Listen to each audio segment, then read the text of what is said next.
মুসলিমরা প্রচুর অশিক্ষিত, যেমন তাদের ধর্ম তেমন অধঃপতন। মুসলিমদের হতে শিক্ষিত সমাজটা নষ্ট হয়ে যাচ্ছে।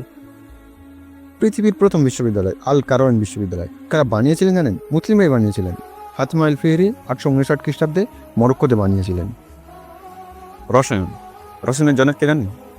একজন মুসলিম, তার নাম হচ্ছে কি? জাবির ইবনে হাইয়ান।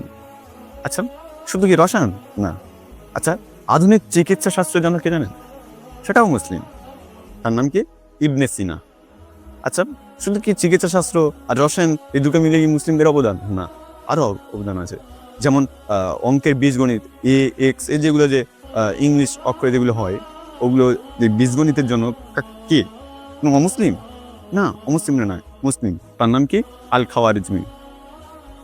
পৃথিবীর সপ্তম আশ্চর্য জিনিসের মধ্যে তাজমহল আছে। তাজমহল কারা দেশে বানিয়েছিল জানেন? কে? ওরা তো অমুসলিমই ছিল। কে বলেছে অমুসলিম ছিল? বাদশাহ শাহজাহান, মুঘল সম্রাট বাদশাহ শাহজাহান, তিনি অমুসলিম ছিলেন না, তারা দেশেই তাজমহল তৈরি করা হয়েছিল।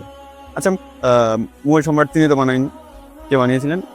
যে নকশা দিয়েছিল তাজমহলের, মুসলিম ছিলেন, তার নাম হচ্ছে ওস্তাদ আহমদ লাহেরি।